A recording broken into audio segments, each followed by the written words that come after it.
Hello everyone, in today's lecture I am going to deal with chapter 14th of the CRPC, the title of which is Condition Requisite for Starting the Judicial Proceedings. That means those conditions like taking cognizance, like issue of process, like supply of documents to the accused. These type of condition must be fulfilled by the court before starting any type of judicial proceeding. That means before starting the trial, these conditions must be fulfilled.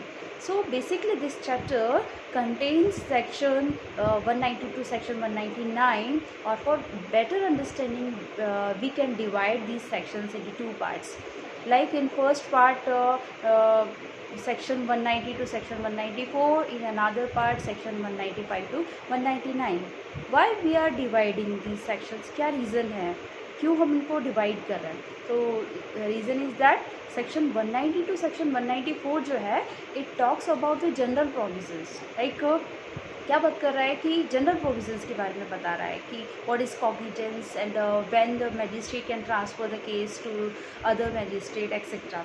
लेकिन section 195 to section 199 जो है it deals with that exception of the criminal law, that criminal law can be set in motion by any person. So these sections, section 195 to section 199, talk about the exception of that general rule, with which we will deal separately in the upcoming lecture. So in today's lecture I am only dealing with the section 190 to section 194. बहुत बार हमने सुना है कि magistrate cognizance ले रहा है और police report file हो चुकी है, अब मैजिस्ट्रेट कॉग्निजेंस लेगा. तो what is the cognizance, what is the meaning of this term, is it defined anywhere in the CRPC? The answer is no. Unfortunately, this term is not defined in the CRPC. However, it has been used several times in several sections in the CRPC, but it is not defined anywhere. And section 190 only talk about the term taking cognizance. It also does not define this term. But according to interpretation of this term, we can say that cognizance का मतलब है take judicial notice, judicial notice पे लेना, या फिर become aware of कि किसी particular fact के से अवेयर होना, या फिर in simple words we can say that the term cognizance means application of judicial mind by the magistrate to find out whether there are certain grounds to proceed further with that matter और not. मतलब ये application of judicial mind है, magistrate अपना mind apply कर रहा है ये find out करने के लिए कि इस मैटर में सर्टेन ग्राउंड्स है आगे ट्रायल करने के लिए या फिर नहीं है. सिर्फ इतना अपना एप्लीकेशन ऑफ जुडिशियल माइंड है. तो इसके लिए क्या क्या ज़रूरी होता है, क्या क्या एस्पेक्ट्स इसके लिए इम्पोर्टेंट है और क्या क्या नहीं करना चाहिए, ये सारी चीज़ें मैं भी आपको डिटेल में बताती हूँ. सबसे पहले है कि there is a no requirement of close scrutiny of the evidences. इस तरीके की क्लोज स्क्रूटनी ऑफ एविडेंसेस की ज़रूरत नहीं है, कोई एग्जामिनेशन नहीं हो रहा है पार्टीज़ का. सिर्फ ये इनिशियल स्टेज है कि हम प्रोसीडिंग को, जुडिशियल प्रोसीडिंग को स्टार्ट करने से पहले इसका जो इनिशिएट करते हैं वो कॉग्निजेंस से स्टार्ट करेंगे कि मैजिस्ट्रेट कॉग्निजेंस लेगा. कॉग्निजेंस का मतलब ये होता है कि वो बीच में ये डिसाइड करेगा कि अब उसके पास जो पुलिस रिपोर्ट आई है, जो उसके पास कंप्लेंट आई है, तो प्राइमा फेसी केस बन रहा है एक्यूज के अगेंस्ट में या नहीं बन रहा है. सिर्फ इतनी सी चीज़ क्लियर करने के लिए मैजिस्ट्रेट अपना माइंड अप्लाई करता है और ये फाइंड आउट करता है कि इस पर्टिकुलर मैटर में कॉग्निजेंस करनी चाहिए या नहीं करनी चाहिए, या फिर प्रोसीड करना चाहिए या नहीं करना चाहिए. ठीक है, तो कॉग्निजेंस का सिंपल सा मीन्स होता है application of judicial mind to find out whether there are certain grounds to proceed further और नॉट. ठीक है, तो ये एस्पेक्ट्स है इसकी. Close scrutiny of the evidences required नहीं है कि किसी तरीके का एविडेंसेस को बहुत अच्छे से परखने की, देखने की ज़रूरत नहीं है, क्योंकि वो काम हम बाद में जब ट्रायल में एंटर करेंगे जब करेंगे. ठीक है, नेक्स्ट थिंग होती है कि जो प्रेजेंस ऑफ एक्यूज्ड है, presence of accused is not required at the time of taking cognizance की आप एक्यूज्ड को बुला कर लेकर आओ, उनको सुनो, मतलब ये सब चीज़ें ज़रूरी नहीं है. क्यों? क्योंकि ये किसी तरीके की ट्रायल नहीं है. ऑडियो ऑल्टरम पार्टम का जो प्रिंसिपल है वो किसी तरीके से इन्फ्लुएंस नहीं हो रहा है. सिर्फ हम अपना माइंड अप्लाई करके ये डिसाइड कर रहे हैं कि हमें आगे जाना है इस पर्टिकुलर मैटर में या नहीं जाना. ठीक है, तो यहाँ पे ये सारे इंपॉर्टेंट इसके एस्पेक्ट्स हैं. फिर नेक्स्ट चीज़ आती है अब now I am dealing with the provisions of section 190।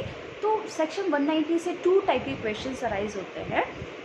First होता है who are empower to take cognizance. ठीक है, तो फर्स्ट क्वेश्चन तो हमारा यही है कि जब भी किसी सेक्शन को आप इजीली अगर लर्न करना चाहते हो तो बेटर होता है कि हम उसको क्वेश्चन आंसर फ्रेम में याद करें। ठीक है, क्वेश्चन आंसर में इसको हम फ्रेम कर लेंगे और फिर उसको लर्न करने की कोशिश करेंगे। तो इससे 2 टाइप के क्वेश्चंस बनते हैं जो प्रीलिम्स में भी पूछे जाते हैं। जुडिशियल सर्विसेज के प्रीलिम्स में इसी टाइप के क्वेश्चंस आते हैं। लाइक फर्स्ट क्वेश्चन है who are empower to take cognizance. तो answer is judicial magistrate of the first class is empower to take cognizance and another JM second judicial magistrate second class if specially empowered by the CJM। तो यहाँ पे important चीज़ यही होती है कि कभी भी क्वेश्चन में ये नहीं पूछेगा कि कौन कौन सी अथॉरिटी है, ये पूछ सकता है लेकिन ये इजी क्वेश्चन है। लेकिन इसमें जो ट्रिकी क्वेश्चन है वो इस तरीके से पूछते हैं कि who can empower to the JM second. ठीक है, जुडिशियल मैजिस्ट्रेट सेकेंड क्लास को कौन एम्पावर कर सकता है। तो यहाँ पे इसका आंसर होगा चीफ जुडिशियल मैजिस्ट्रेट कि अगर चीफ जुडिशियल मैजिस्ट्रेट ने JM सेकेंड को एम्पावर किया है तो ही JM सेकेंड किसी भी केस की कॉग्निजेंस ले सकता है। अदरवाइज जो पावर है वो JM फर्स्ट के पास में है कि वो किसी भी मैटर की कॉग्निजेंस ले सकता है। तो यहाँ पे ध्यान रखने वाली चीज़ ये है कि कौन एम्पावर कर रहा है। ठीक है, अब अनदर क्वेश्चन जो अराइज होता है सेक्शन से वो ये है कि on what basis cognizance can be taken by the magistrate. कि क्या कुछ तो ग्राउंड होने चाहिए कि मैजिस्ट्रेट अपना जुडिशियल माइंड अप्लाई कर रहा है तो उसके पास कुछ तो आना चाहिए। लाइक FIR आई, पुलिस रिपोर्ट आई, वो आती है मैजिस्ट्रेट के सामने, या फिर कंप्लेंट सीधा जो कि सेक्शन 2D में डिफाइंड है, सीधा मैजिस्ट्रेट के पास लेकर आ सकते हैं कंप्लेंट नॉन कॉग्निजेबल केसेस में। ठीक है, तो इस तरीके से अगर कंप्लेंट आई है, पुलिस रिपोर्ट आई है, या फिर उसने सुम मोटो लिया है कॉग्निजेंस, कुछ तो बेसिस होने चाहिए कि कॉग्निजेंस ले रहा है तो उसके पीछे ये बेसिस है। तो सेक्शन 190 का सबसेक्शन 1 बात करता है there are 3 basis on which magistrate can take cognizance. First होता है ऑन कंप्लेंट कि कोई भी जब कंप्लेंट आई है मैजिस्ट्रेट के पास में तो उस मैजिस्ट्रेट जो है कंप्लेंट के बेसिस पे कॉग्निजेंस ले सकता है। और कंप्लेंट के बेसिस पे जो कॉग्निजेंस लिया जाता है, जो ट्रायल चलती है वो सेपरेट प्रोसीजर होती है उसकी। लाइक इसके बेसिस पे अगर कॉग्निजेंस लेता है मैजिस्ट्रेट, कंप्लेंट जब सामने आती है तो उसमें क्या होता है, मैजिस्ट्रेट के पास में 2 ऑप्शंस होते हैं। जब भी कंप्लेंट फाइल कर रहे हो आप तो मैजिस्ट्रेट के पास में 2 ऑप्शन होता है। First he can take cognizance. ठीक है, जैसा आपने बोला वैसा मान के वो कॉग्निजेंस ले सकता है। और कॉग्निजेंस लेने में क्या होता है, कॉग्निजेंस लेने का हम कब समझेंगे कि मैजिस्ट्रेट ने कॉग्निजेंस ले ली। तो इसका आंसर ये है कि अगर मैजिस्ट्रेट ने कंप्लेंट आपकी देखी और कंप्लेंट देखने के बाद में ये ऑर्डर दे दिया कि ठीक है आप अपना एग्जामिनेशन करवा लो और आप अपने जो भी विटनेसेस हैं उनको भी अपीयर करवाओ और उनका ओथ पे एग्जामिनेशन करवाओ। दैट मीन्स अगर मैजिस्ट्रेट ने ये डेट डिसाइड कर दी, ये बोल दिया कि आप कंप्लेनेंट और इसके विटनेसेस का एग्जामिनेशन होगा, तो उसका मतलब ये है कि मैजिस्ट्रेट उसमें कॉग्निजेंस ले रहा है। क्योंकि कंप्लेंट जब फाइल होती है उसके बाद की प्रोसीजर यही होती है, अगर मैजिस्ट्रेट उसकी कॉग्निजेंस लेता है। और ये सारी प्रोसीजर्स कहाँ डिफाइंड है, ये सारी प्रोसीजर्स बताई हुई है सेक्शन 200 से लेकर 202 तक में कि जब कंप्लेंट फाइल हो रही है तो क्या प्रोसीजर फॉलो होती है। ठीक है, तो जब कंप्लेंट अगर मैजिस्ट्रेट ने कॉग्निजेंस ले ली है कंप्लेंट केस पे, तो कॉग्निजेंस लेने का मतलब ये है कि उसने ये सारी प्रोसीजर्स जो सेक्शन 200 से 202 में डिफाइंड है वो सारे फॉलो करेगा। अगर मैजिस्ट्रेट ने कॉग्निजेंस नहीं लिया, मतलब कॉग्निजेंस लेने से पहले मैजिस्ट्रेट एक बार खुद से भी इस चीज़ को वेरीफाई करना चाह रहा है कि whether there are certain grounds to proceed further और नॉट, तो वो क्या करेगा, उस कंडीशन में वो पुलिस ऑफिसर को he can order to the police officer to investigate that case under section 156 subsection 3। Section 156 पढ़ा था हमने कि उसके सबसेक्शन 3 में, जिसको हम सिंपल लैंग्वेज में, जो प्रैक्टिकल लैंग्वेज में उसको 156(3) बोलते हैं, कि उसमें जो मैजिस्ट्रेट है वो ऑर्डर दे सकता है पुलिस ऑफिसर को कि इस मैटर में आप पहले इन्वेस्टिगेशन करो। ठीक है, तो हम क्या कर रहे हैं, कंप्लेंट पे कॉग्निजेंस ना लेके कॉग्निजेंस लेने से पहले इन्वेस्टिगेशन करवा रहे हैं उस मैटर। अब जब ये इन्वेस्टिगेशन की रिपोर्ट मैजिस्ट्रेट के पास में आएगी, अब उस रिपोर्ट के बेसिस पे भी 3 तरीके के स्टेप्स मैजिस्ट्रेट ले सकता है। ठीक है, पहले भी मैंने जब सेक्शन 173 से डील किया था, we have already discuss about all this condition which must be fulfilled and all this formalities. ठीक है, तो मैं एक बार वापस से यहाँ पे रिवाइज करवा देती हूँ कि क्या कर सकता है जब पुलिस रिपोर्ट आती है। तो या तो हो ये डिस्क्रिएशन होता है मैजिस्ट्रेट को, he is not bound by that police report, ठीक है, वो बाउंड नहीं है कि पुलिस रिपोर्ट आई है इसका मतलब ये है कि आप इस मैटर में कॉग्निजेंस लो ही लो। ये मैजिस्ट्रेट का डिस्क्रिएशन है। फर्स्ट होता है कि if there are no certain grounds he can drop the proceedings, अगर उसको लगता है कि सर्टेन ग्राउंड्स नहीं है तो उस प्रोसीडिंग को ड्रॉप भी कर सकता है, ठीक है। सेकंड होता है ही कैन टेक कॉग्निजेंस, वो कॉग्निजेंस भी ले सकता है कि पुलिस रिपोर्ट आई, उसको लग रहा है कि ठीक है there are certain grounds to proceed further, तो वो कॉग्निजेंस भी ले सकता है। थर्ड होता है ही can order for the further investigation, he further investigation के लिए भी बोल सकता है। यहाँ पे हमेशा जो टर्म ऑलवेज यूज़ होगी वो होती फर्दर इन्वेस्टिगेशन, री इन्वेस्टिगेशन कभी भी नहीं होता है। और इससे रिलेटेड जो प्रोविजंस है वो सेक्शन 173 के सबसेक्शन 8 में बताए हुए हैं कि मैजिस्ट्रेट चाहे तो क्या कर सकता है, जब पुलिस रिपोर्ट सामने आ रही है तो ऑर्डर दे सकता है कि इसमें इस केस में अभी और भी इन्वेस्टिगेशन की रिक्वायरमेंट है तो आप इसमें फर्दर इन्वेस्टिगेशन करो, ठीक है। तो इस तरीके के 3 ऑर्डर मैजिस्ट्रेट दे सकता है जब उसके पास में पुलिस रिपोर्ट आई है इन कंप्लेंट केस। अब यहाँ पे एक चीज़ और इम्पोर्टेंट है कि अगर कंप्लेंट केस में मैजिस्ट्रेट ने बोला था कि पुलिस ऑफिसर को बोला कि इन्वेस्टिगेशन करके लाओ, अब ये जो पुलिस इन्वेस्टिगेशन की जो रिपोर्ट आई है, पुलिस रिपोर्ट आई है, इस रिपोर्ट के आने के बाद में ज़रूरी नहीं है कि वो सेक्शन 200 से लेकर 202 तक वो कंप्लाई करे, वो इसको स्किप भी कर सकता है, ठीक है। ये इंपॉर्टेंट चीज़ है यहाँ पे कंप्लेंट केस की। अब जो सेकंड बेसिस था हमारा वो था पुलिस रिपोर्ट, जिसके बारे में हम ऑलरेडी डिस्कस कर चुके हैं सेक्शन 173 में कि पुलिस रिपोर्ट आएगी तो सेम यही जो मैंने अभी आपको बताया था कि जब पुलिस रिपोर्ट आ रही है तो उस पर भी मैजिस्ट्रेट कॉग्निजेंस ले सकता है। अब एक इम्पॉर्टेंट चीज़ ये होती है कि जब हमने सेक्शन 169 पढ़ा था कि FR भी हो सकती है, मतलब फाइनल रिपोर्ट भी हो सकती है कि पुलिस ऑफिसर की तरफ से तो ये लग रहा है इन्वेस्टिगेटिंग पुलिस ऑफिसर ने तो बोला कि there are no certain grounds कि मैजिस्ट्रेट जो एक्यूज के अगेंस्ट में कोई ग्राउंड ही नहीं बनते हैं, तो वो क्या कर रहा है, केस को क्लोज करवाना चाह रहा है, ठीक है। ये FR जब आई मैजिस्ट्रेट के सामने फाइनल रिपोर्ट आई और अगर मैजिस्ट्रेट ने एक बार उस FR पे कॉग्निजेंस नहीं ली, ठीक है, उसने भी बोला ठीक है मैटर क्लोज हो रहा है तो मैटर क्लोज कर देते हैं, तो ये किसी तरीके का बार नहीं है मैजिस्ट्रेट पे, उसके पावर पे किसी तरीके का बार नहीं है कि एक बार अगर उसने उस पर कॉग्निजेंस नहीं ली है, अगर एक बार FR के साथ में उसने मैटर को क्लोज कर दिया, ड्रॉप कर दिया था, कॉग्निजेंस नहीं ली, तो इसका मतलब ये नहीं है कि वो फर्दर कॉग्निजेंस ले ही नहीं सकता उस केस में, वो कॉग्निजेंस ले सकता है। कब कब लेगा, या तो प्रोटेस्ट पिटीशन फाइल कर दी हो, जो इन्फॉर्मर था जो इन्फॉर्मेंट था जिसने इन्फॉर्मेशन दी थी, जिसके इन्फॉर्मेशन के बेसिस पे हमें सारी पुलिस रिपोर्ट सबमिट कराई थी, अगर उसने प्रोटेस्ट पिटीशन फाइल कर दी तो भी मैजिस्ट्रेट उस पर कॉग्निजेंस ले सकता है। और ये क्या होता है कि उसमें अगर कंप्लेंट फाइल कर दी, लाइक पहले आपने FIR फाइल की थी, पुलिस रिपोर्ट फाइल हुई और मैजिस्ट्रेट ने उस पर कॉग्निजेंस नहीं ली, फाइनल रिपोर्ट फाइल हुई, मैजिस्ट्रेट ने उस पर कॉग्निजेंस नहीं ली, लेकिन अगर अभी सेम पर्सन ने कंप्लेंट फाइल कर दी बिफोर मैजिस्ट्रेट, तो यहाँ पे मैजिस्ट्रेट बार नहीं है, अगर उसने पहले पुलिस रिपोर्ट पे कॉग्निजेंस नहीं ली है तो वो उसके पास उस पर कोई इस तरीके का कोई रेस्ट्रिक्शन नहीं है कि वो कॉग्निजेंस ले ही नहीं सकता उस मैटर में। Yes, he can take the cognizance, ठीक है, वो कॉग्निजेंस ले सकता। तो ये तो थे 2 बेसिस, कंप्लेंट और पुलिस रिपोर्ट। थर्ड बेसिस होता है ऑन इन्फॉर्मेशन और ऑन स्यू मोटो। ये थर्ड थिंग है कि इन्फॉर्मेशन को मतलब अदर देन कंप्लेंट और अदर देन पुलिस रिपोर्ट, अगर जनरल इन्फॉर्मेशन आई है, लाइक किसी ने कॉल करके इन्फॉर्म किया मैजिस्ट्रेट को कि ऐसे ऐसे ये सर्टेन ऑफेंस हुआ है, तो on the basis of that information also magistrate can take cognizance. और ऑन स्यू मोटो मतलब जब उसकी खुद के नॉलेज में भी आ रहा है कि इस तरीके का कोई मैटर है, इस तरीके का कोई केस हुआ है, तो on the basis of on knowledge और on the basis of information he can also take cognizance, वो कॉग्निजेंस ले सकता है, किसी तरीके का कोई बार नहीं है। जनरली ये जो थर्ड वाली जो सिचुएशन है ये जब आती है जब एग्री पर्सन मैजिस्ट्रेट के सामने अपीयर नहीं होना चाहता है, he does not want to appear before the magistrate, तब वो क्या करता है कि सिंपली इन्फॉर्मेशन दे देगा, तो उस कंडीशन में या फिर स्यू मोटो पे भी मैजिस्ट्रेट कॉग्निजेंस ले सकता है। So these are 3 basis on which magistrate can take cognizance, ठीक है। अब यहाँ पे एक क्वेश्चन, इंपॉर्टेंट क्वेश्चन जो मेंस में भी अराइज होता है, मेंस में भी आता है, आपका प्रीलिम्स के एग्जाम्स में भी आता है, वो ये है कि what will happen if the magistrate was not empowered to take cognizance and he takes cognizance। अगर उसको एम्पावरमेंट नहीं है और वो फिर भी उसमें किसी भी मैटर में कॉग्निजेंस ले रहा है तो क्या होगा। तो इसका आंसर है कि ये डिपेंड करता है कि कौन से बेसिस पे उसने जो है कॉग्निजेंस लिया, लाइक उसने कंप्लेंट पे कॉग्निजेंस लिया है या फिर उसने पुलिस रिपोर्ट पे कॉग्निजेंस लिया है या फिर और अदर इन्फॉर्मेशन पे कॉग्निजेंस लिया है।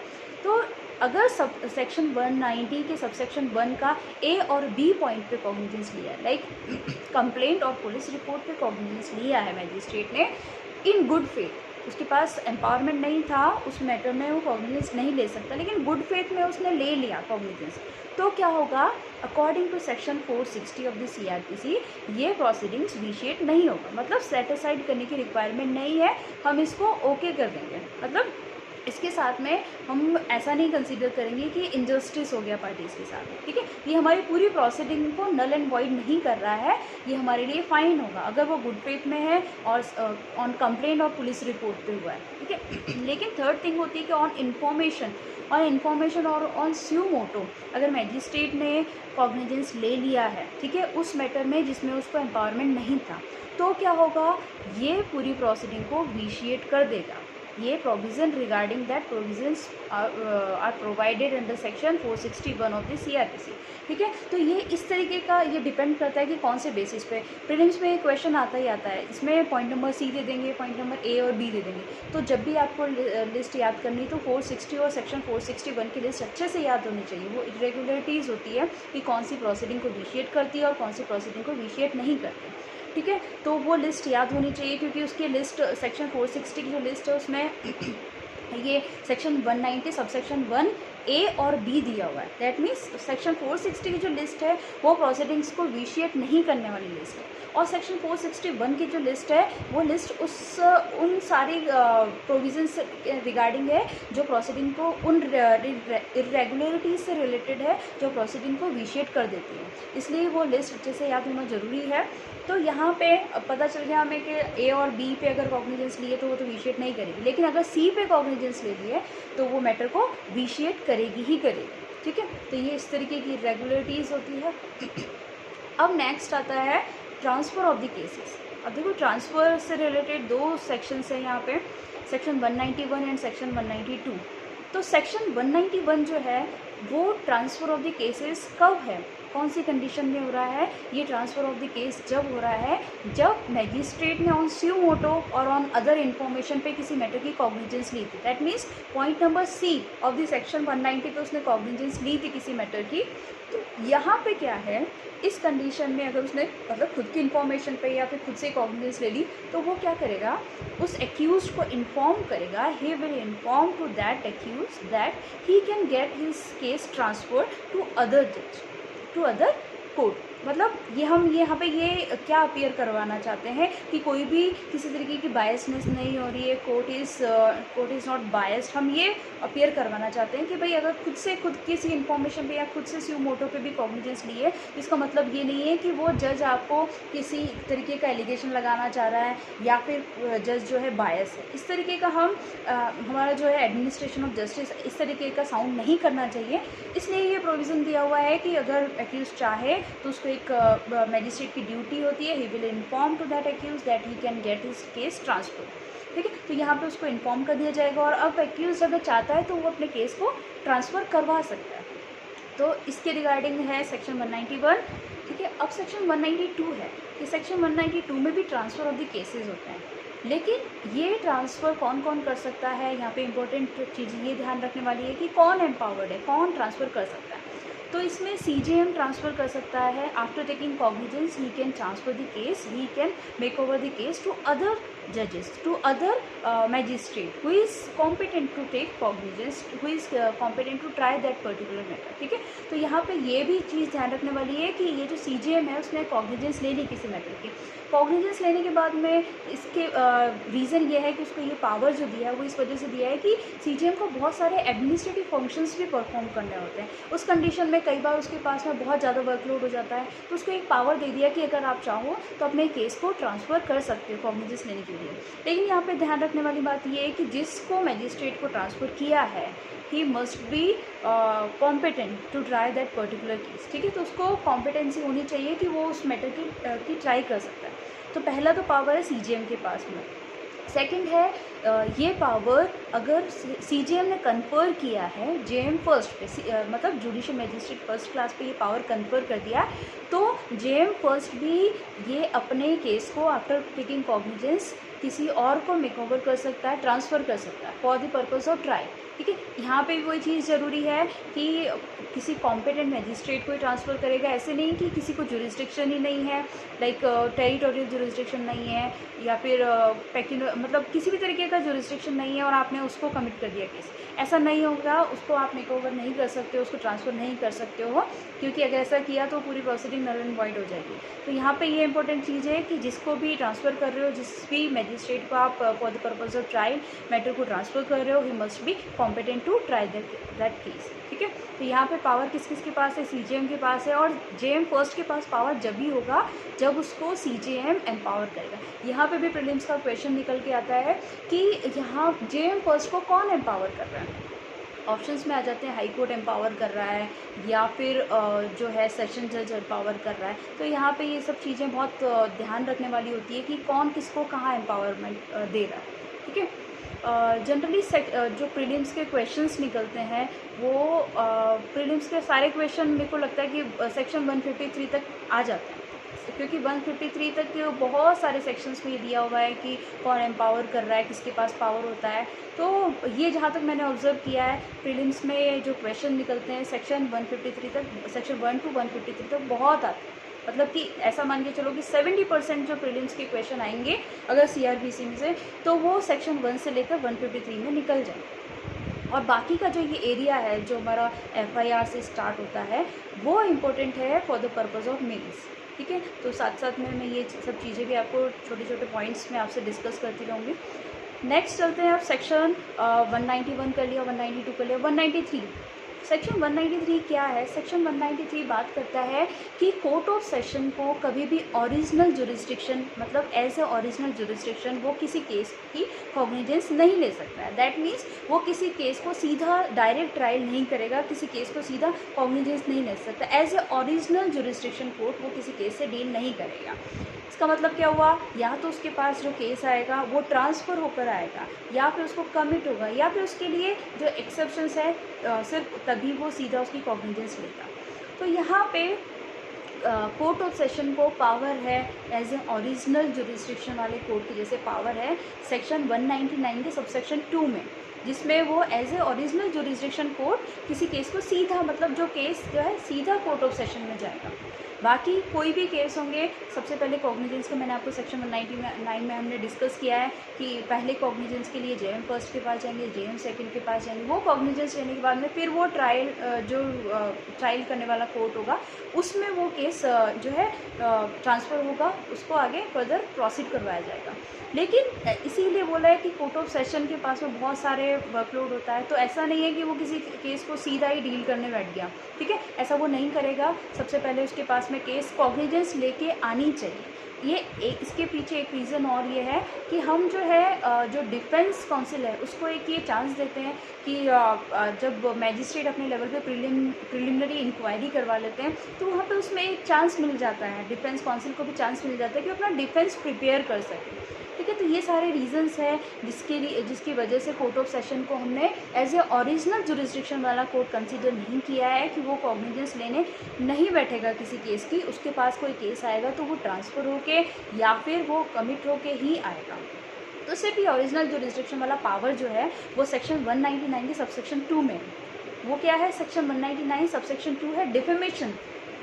डिफेमेशन है लाइक प्रेसिडेंट, वाइस प्रेसिडेंट, इन सब का अगर डिफेमेशन होता है तो ये जो केस है सीधा जाएगा कोर्ट ऑफ सेशन में। ठीक है, ये सबऑर्डिनेट कोर्ट्स में नहीं जाएगा, सीधा कोर्ट ऑफ सेशन में जाएगा। तो ये था सेक्शन 193। अब सेक्शन 194 क्या है? सेक्शन 194 में वही है जो बिजनेस होता है, मतलब कि जो भी अपना वर्क है वो सेशन जज डिवाइड कर देगा असिस्टेंट सेशन जज में और एडिशनल सेशन जज में, वो अपने वर्कलोड को डिवाइड कर सकता है। तो ये इतने ज़्यादा खास इंपॉर्टेंट सेक्शन नहीं है 194।